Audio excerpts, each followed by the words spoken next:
Hola queridos hermanos, espero que estén bien. Eh, el título, una parroquia llena, física y virtualmente, necesita un poco de explicación. Hace unos años atrás, eh, ya siendo párroco de aquí, yo decía a algunos periodistas y a algunos amigos, bueno, desearía que en Navidad esté la parroquia vacía, que también necesita explicación porque si no sería al menos irreverencia, sino algo más grave. ¿Y por qué era eso? Era porque para la comunidad cristiana de Gaza, eh, solamente si se concedían permisos para ir a la otra parte de Palestina, Jerusalén Oriental o los territorios, o incluso poder visitar también Israel, algunos familiares o algún santuario.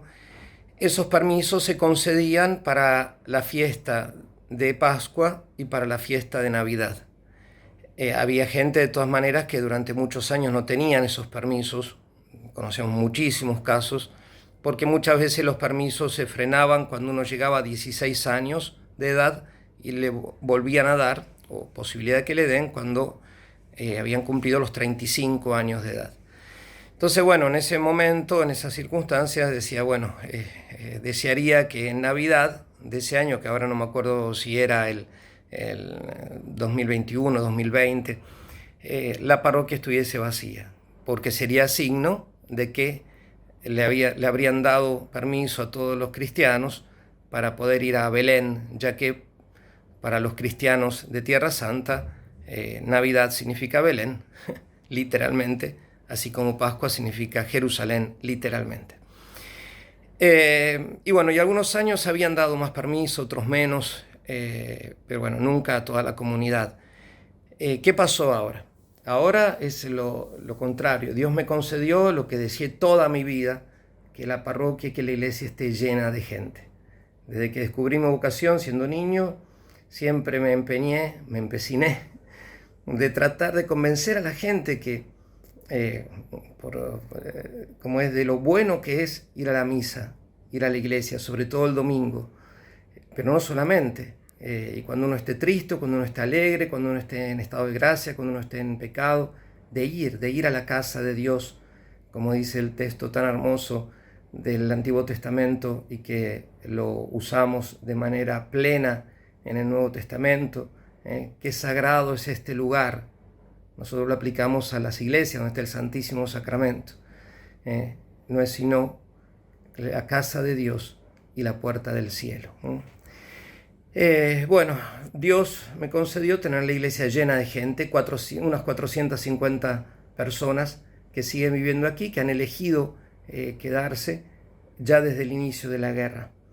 Y también Dios en su bondad ha permitido que haya toda una parroquia, una comunidad virtual, que son muchos de ustedes que desde el inicio de la guerra y muchos de ustedes de muchísimo antes, no hacen más que rezar con nosotros, por nosotros, de seguir las informaciones, eh, de darnos ánimo, consejos, de mandarnos saludos.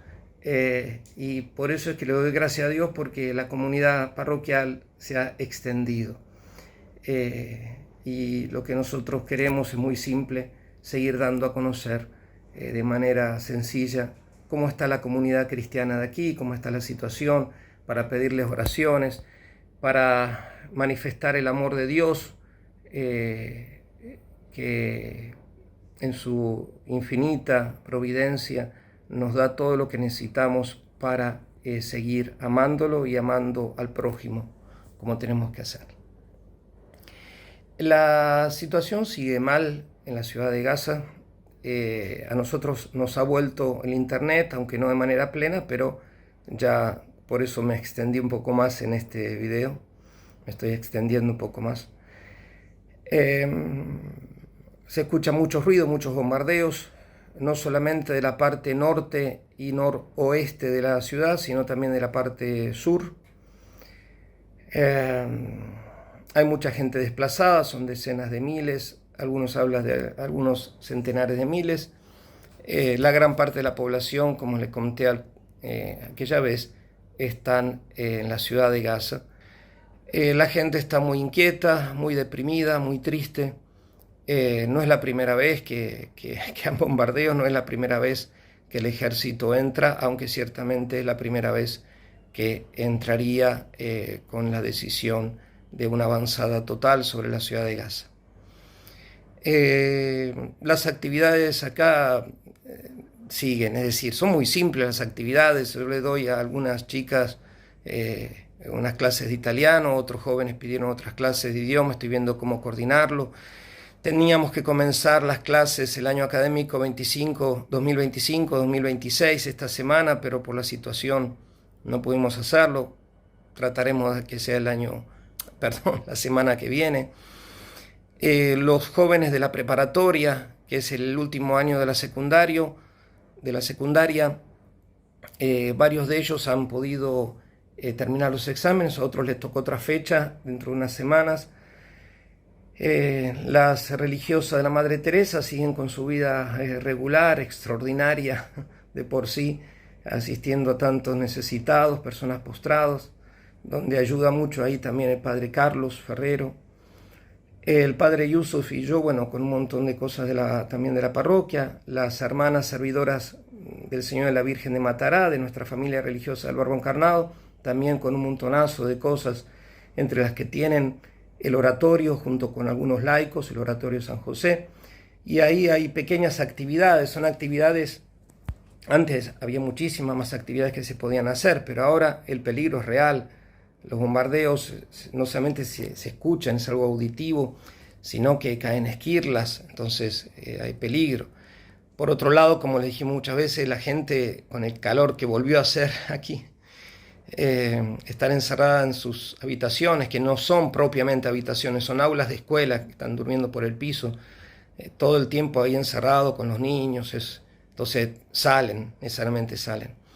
Entonces alguna actividad se hacen, una semana los distintos grupos hacen el rosario, la semana siguiente participan en la Santa Misa y el rosario lo rezan en otro momento, se hace alguna actividad dentro de la iglesia, en un patiecito interno que tienen las hermanas de la Madre Teresa, porque al menos ahí están un poco más resguardados en el caso que haya algún impacto cercano. Y después adelante de la iglesia se dejan las puertas abiertas y si hay peligro, todos corriendo para adentro de la iglesia o para el subsuelo donde hay muchas familias que duermen desde el inicio de la guerra. Se trata de seguir ayudando, sigue ayudando a los vecinos, a todos los refugiados. Seguimos rezando y pidiéndole al Señor que nos conceda en su misericordia el final de esta guerra. Hay alguna indicación como que habría algunas conversaciones para llegar a un acuerdo. Dios quiera que se dé, pero la mayor parte de las informaciones son muy negativas. Nosotros, seguimos sirviendo a Cristo en la persona de los necesitados, sobre todo de aquellos que más directamente nos toca, que son los refugiados, los que viven aquí en la iglesia de la Sagrada Familia de Gaza. Sigamos rezando por la paz y por esta parroquia física y virtual, que no solamente es virtual, es espiritual el lazo, porque estando unidos en la iglesia, e incluso todas las oraciones que hacemos, como lo hacemos siempre, por todos los que rezan, por todos los que necesitan de nuestras oraciones, esas oraciones llegan de manera misteriosa. No es que llegan porque llega la imagen que estamos ahora compartiendo, sino que la conexión de la gracia santificante, la gracia de Dios, la presencia de Dios, el actuar del Espíritu Santo sobre toda la humanidad, sobre los miembros de la iglesia, es eficaz, es efectiva. Y por eso es que un sacerdote celebrando la misa solo también está evangelizando, también está alumbrando con la luz del Evangelio a todas las almas, está haciendo el bien a todos, a vivos y difuntos. Bueno, hoy bastante grande, me desquité, 10 minutos. Gracias por todo y sigamos rezando por la paz. Los bendiga Dios Todopoderoso de Gaza, el que es Padre, Hijo